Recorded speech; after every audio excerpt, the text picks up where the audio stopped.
Morning, everyone. Thank you for joining us for the BPM Change Management PRR Review Monthly Meeting. My name is Nicole Hines, representing the ISO Customer Readiness, and I will be facilitating today's web conference. Today's call is being recorded. These recordings are for informational and convenience purposes only, and any related transcripts should not be reprinted without the ISO's permission. As a reminder, these monthly calls are structured to stimulate an honest dialogue and engage different perspectives. While we welcome comments and questions, please remember to keep comments professional and respectful. We will be taking questions throughout the call today. If you are not logged into the WebEx and dialed in on the phone only, please dial *3 to enter the question queue.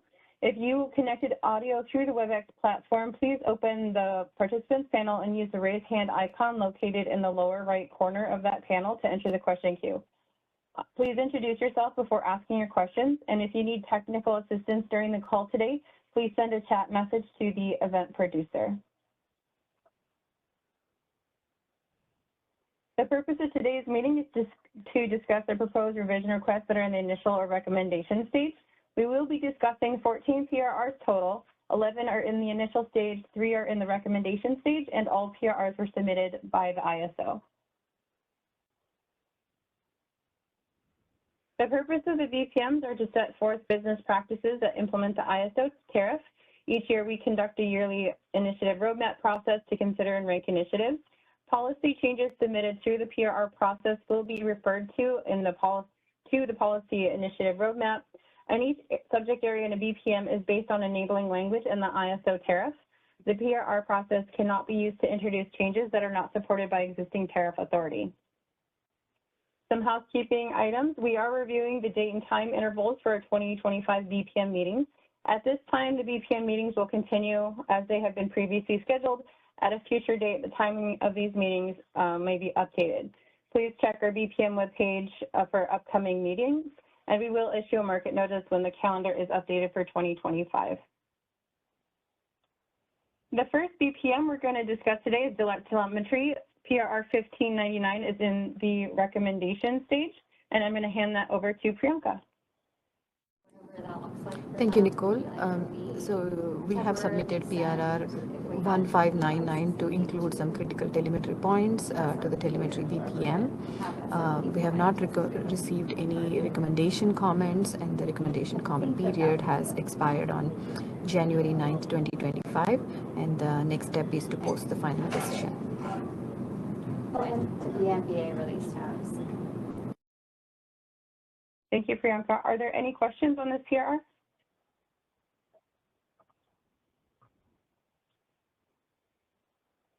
All right, the next BPM is the Rules of Conduct Administration. PRR 1600 is in the recommendation stage, and I will hand that to Angelica.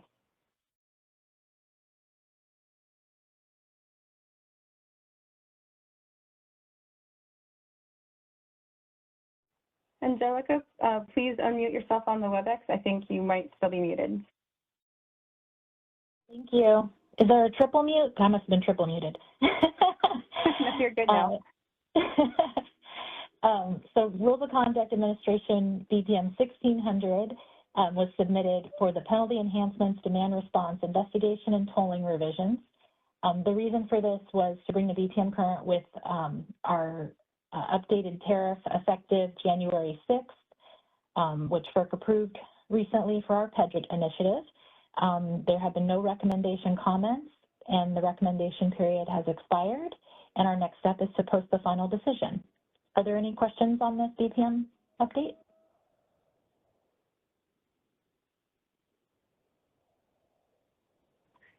Thanks, Angelica. Thank you. The next BPM is going to be the Scheduling Coordinator Certification and Termination. PRR 1601 is in the recommendation stage, and PRR 1603 is in the initial stage. For PRR 1601, this is to update the 24/7 real-time desk requirements for existing scheduling coordinators. The reason for this revision was to clarify the requirements and importance for the SEs to maintain their 24/7 real-time numbers and keep the ISO updated. These changes also include annual re-verification of the phone number, as well as periodic random testing to make sure the phone number is active and in compliance. We did not receive any Recommendation comments. This change was effective as of January 1st, 2025. The comment period expired on January 9th, and the next step is to post the final decision. Are there any questions on this PRR?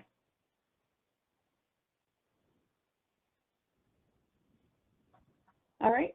The next PRR 1603, I'm going to hand over to Rochelle.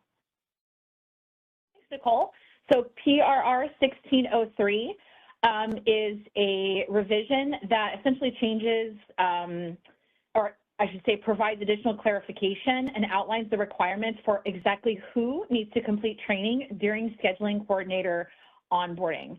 It also specifies which scheduling coordinators are required to submit to the CAISO, what those SCs are required to submit to the CAISO in order to complete that training. And it also emphasizes to scheduling coordinators going through the onboarding process what they must verify and when they must verify to complete those training requirements. There were no initial comments, and that comment period expired on January 9th, and our next step is to post the recommendation. Are there any questions about this PRR? As a reminder, you can ask questions by using the raise hand feature in the lower right corner of WebEx or dial *3 if you dialed in on the phone.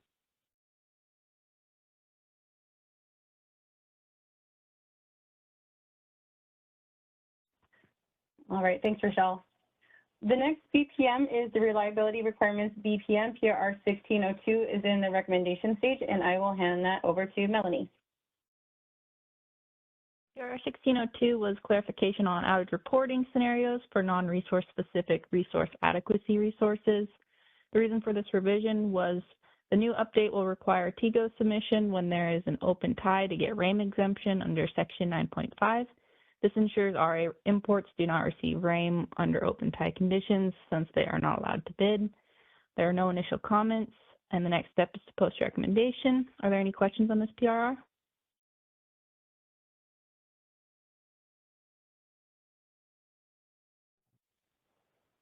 Thanks, Melanie.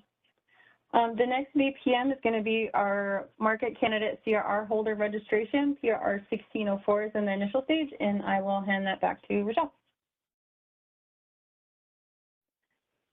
Thanks, Nicole. So PRR 1604 updates, it basically updates to the training requirements during the congestion revenue right holder registration process.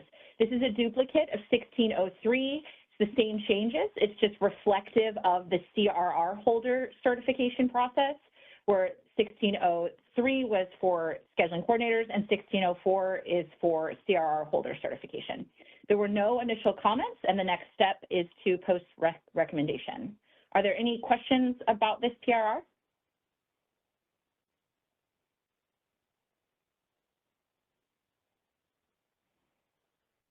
Thanks, Rochelle. The next BPM is going to be generator management. PRR 1605 is in the initial stage, and I will hand this over to Jill. Thanks, Nicole. The purpose of this PRR is to implement the changes that were approved in IEP 2023 Track 2. We received initial comments from AES, LSA, and PG&E in the initial comment period that expired on January 9th. Based on those comments, we made some edits to the document. We removed the item for section 6.1.5.2 from the revision history table, as no changes are being made to that section at this time. We're also making edits to section 6.2.1.4 to clarify that construction sequencing requests can be submitted 9 months prior to sync or COD, and that those requests can include both milestone extensions and milestone accelerations. We also added an additional example of deliverability transfers to section 6.5.4 and clarified the timing requirements for downsizing or withdrawal requests that result from deliverability transfers. We did receive a request for clarification regarding the use of the implementation deposit. The implementation deposit is for the ISO use, and any work on facilities or upgrades by the PTO should be billed to the customer through already established processes. And then there also was a comment regarding increased costs in facilities reassessments. And just to clarify that facilities reassessments are part of the standard MMA process that capture additional scope and cost that result from the requested changes in the MMA. So if an MMA results in the need for new RNUs, or if the request affects other projects, the MMA request would be denied. So I hope that that clarification helps. If further clarification is needed, we would be happy to have conversations offline if you want to reach out to us. And then PG&E's other comments, I believe, will be addressed during implementation of FERC Order 2023. I think that addresses all of the comments. Our next step is to post a recommendation. Are there any questions about this PRR? Do you see we have one hand raised in the WebEx? Could we get their line unmuted?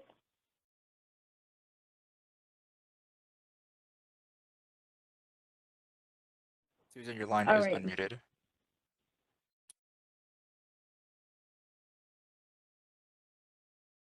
Susan, just please make sure you're not double muted.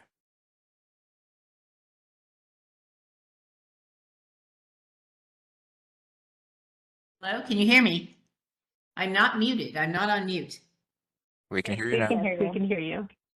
Okay, sorry, I don't know what the problem was there. I apologize. Okay, well, just a couple of things. First, I wanted to note that the comments I submitted were not actually on my behalf, but on behalf of the Large Scale Solar Association. So I wanted to make sure that was clear. And also, I just have a question about when you think you might be posting the recommendation and whether you'd be notifying the people who've provided comments. I believe the recommendation will be posted by the end of this week. Okay, and is there any notice of people to people who provided comments, or do we have to just keep checking? We send out a market notice once the comment period is open. That market notice should be distributed next Tuesday. So you can check the PRR tool to see if the recommendation was posted early, but for sure by Tuesday, that recommendation will be uploaded for viewing. Okay, great. Thanks for that information. I appreciate it.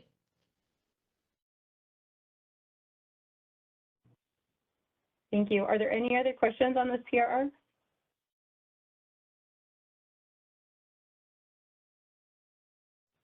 All right, thank you, Jill. The next BPM we're going to be talking about is settlements and billing. PRR 1606 and 1608 are both in the initial stage, and I will hand that over to Matthew. Thank you, Nicole. Hello, everyone. So these two PRRs are associated with two defects, which are part of the 2024 settlement release. Let's start off with 1606. This is associated with advisory shutdown, which was deployed last summer. The issue here, we received disputes that had to do with resources that were dispatched at PMIN when they were received advisory shutdown, have their MLC disqualified even without any deviation outside the tolerance band. So after review of these disputes, we determined that it's not aligned with our tariff section 11.17.2.1. So that's why we're making these two emergency fixes. The configuration was deployed on January 18th, and this is a retroactive change, which will go back to August 1st, 2024. That's the time we settlements deployed this advisory shutdown. And we haven't received any initial comment. Initial comment period expired on January 9th. Next step is post recommendation. Any questions regarding PRR 1606?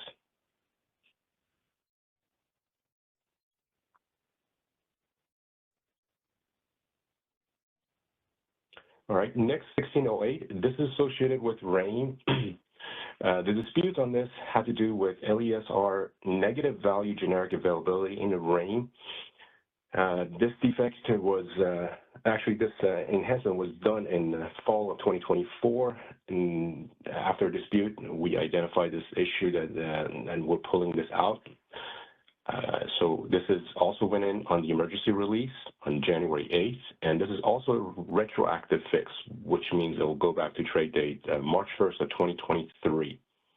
We haven't received any comments on this. The initial comment period expired January 9th. Next step is post recommendation. Any question regarding PR 1608 RAIN change?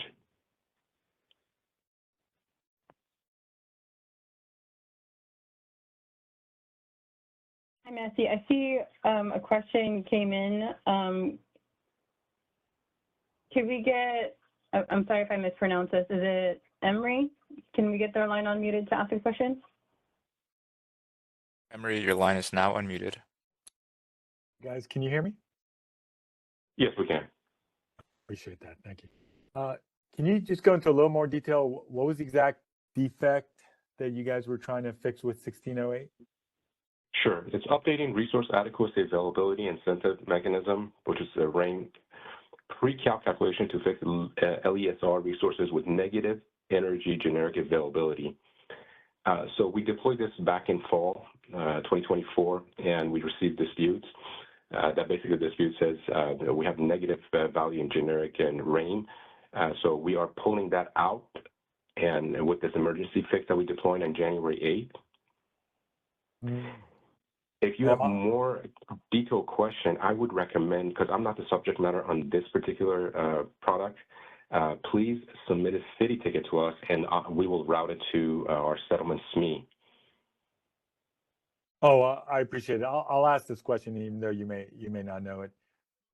When will the next RAIN invoices come in that have this already, Right. this fix already corrected, where we'll get a clean RAIN settlement? Very good question. Yeah.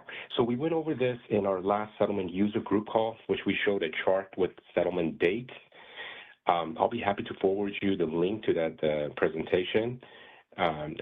We broke it down by statement dates, and I'll be happy to forward you that link. If you submit the city tickets to us, and I will guide you to that presentation, which has the dates that shows which dates were published for this RAIN. Thank you. Do you have access to city?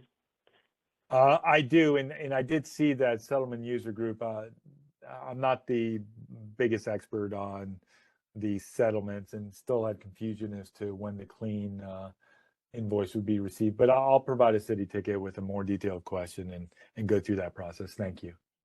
Perfect. And also, if you do have access to the settlement user group, please take a look at the presentation that we did on January 15th. I believe that was our last one that we went into detail for this issue. And if you don't see your answer there, yeah, go ahead and submit a city ticket, and we'll take care of it. Thank you. Thank you. Any other questions regarding RAIN?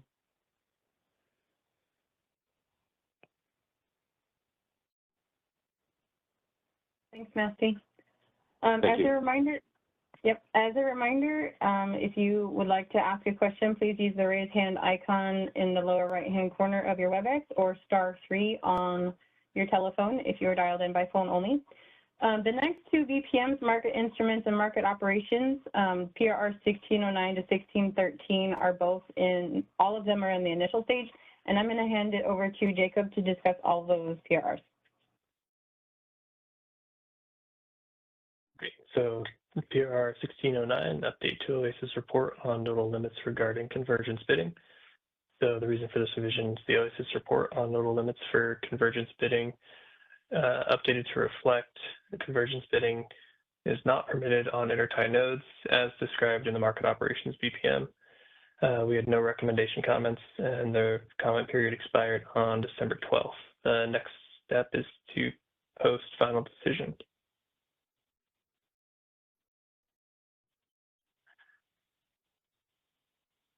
The next one, 1610, stage 2 variable energy resource will be set to self-schedule only until the resource is a stage 3 variable energy resource. The reason for revision, once a variable energy resource becomes commercial, the CAISO must collect high-quality production and meteorological data. for a minimum of 30 consecutive days before the CAISO can produce a forecast. During this time, and due to the lack of a forecast, the Stage 2 VER must submit self-schedules and cannot economically bid. The CAISO will set a flag and master file to ensure the Stage 2 VER can only submit self-schedules during this time. Stage 2 VERs must self-schedule and not submit economic bids to ensure accurate dispatch and avoid unwarranted bid cost recovery payments. So we did have some initial comments from TerraGen and Gridwell Consulting for the WPTF and NCPA. Our initial comment period expired on January 9th, and our next step is to post recommendation. Are there any questions on this one?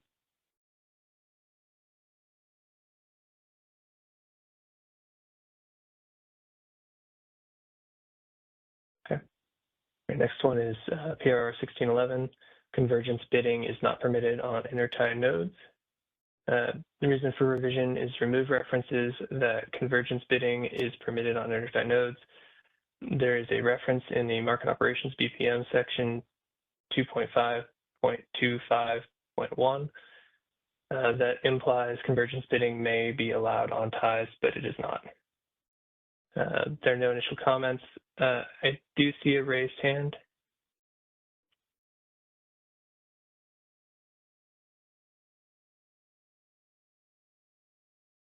Rand, please go ahead.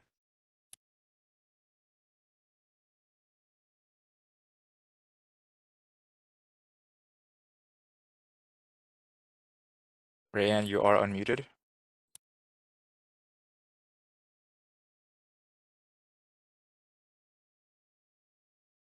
Please make sure you're not double muted.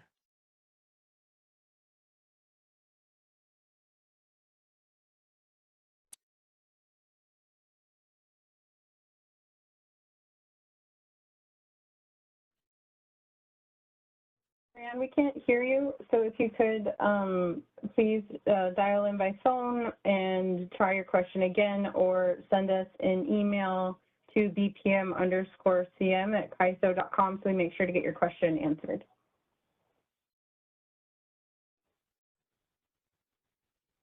Hi, I unplugged my headset. Can you hear me now? Yes, we can. Thank you. Wonderful. Thank you. This is Rayanne Quadro from Gridwell Consulting. I'm sorry, my question was actually on PRR 1610. Can you clarify if the CAISO has responded to those comments and if they are going to make any changes to the PRR? Hi, this is Jenny Araj. We're taking into consideration the comments that have been submitted, and if necessary, we'll put a pause on this PRR, but we're just seeking additional input from our management, and then we will post a comment or a reply to the comments. Great, thank you.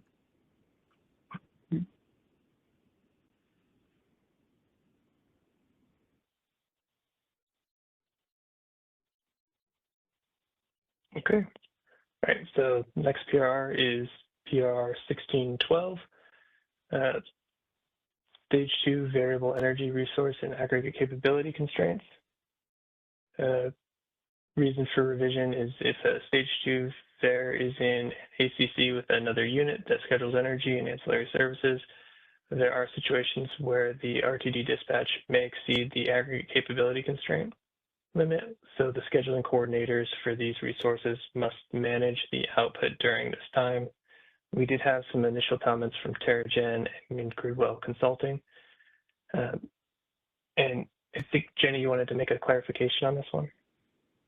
Yeah, I just wanted to say that I think this one is getting confused with 1610 because it is about this Stage 2 VER thing, which is that short time period before an intermittent resource is a full VER that can fully participate in the market.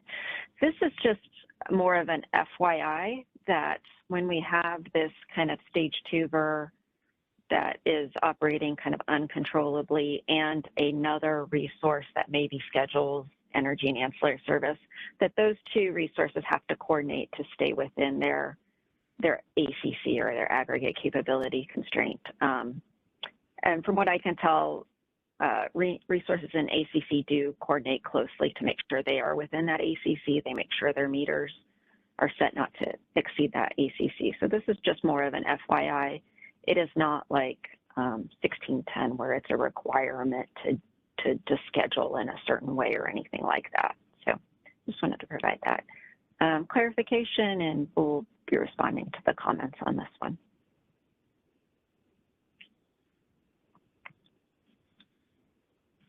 See, we have a hand raised, Rayanne.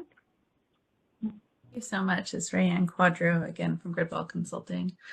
Jenny, when you say FYI, you mean it's like a recommendation and not a requirement?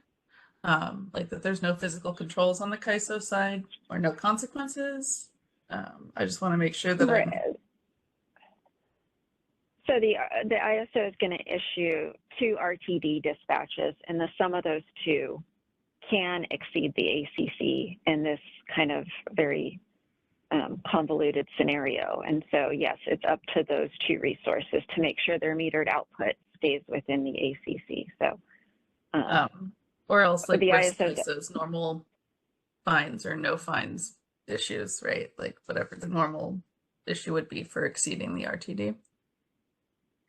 Yeah, we don't have a requirement in the tariff to make sure we stay within the ACC. I think it is on the 2 resources at that location to do that. Yeah. Okay. Thank you. I appreciate that clarity.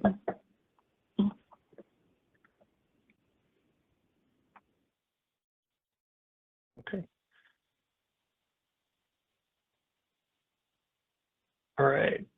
PRR 1613, market issues at resources providing regulation. We're going off automatic generation control early to ramp to new dispatch operating target. So the reason for this revision, resources providing regulation services are needed for reliability to maintain area control error and frequency metrics. Resources providing regulation must stay on automatic generation control through the end of the 15-minute interval in which there is a schedule or award, and then ramp to the next DOT. We had no initial comments, and the initial comment period expired January 9th. The next step is to post recommendation. Are there any questions on this one?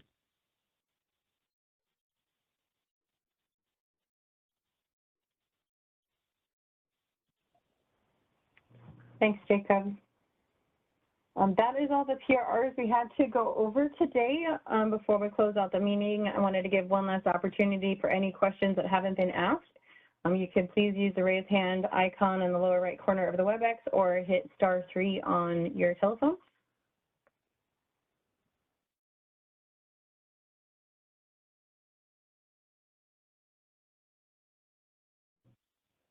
All right, not seeing any questions at this time. Our next BPM meeting will be on February 25th at 11 a.m. As always, if you have any questions, comments, or concerns, please email us at bpm_cm@caiso.com. That concludes our call today. Thank you. That concludes our conference. Thank you for using Event Services. You may now disconnect.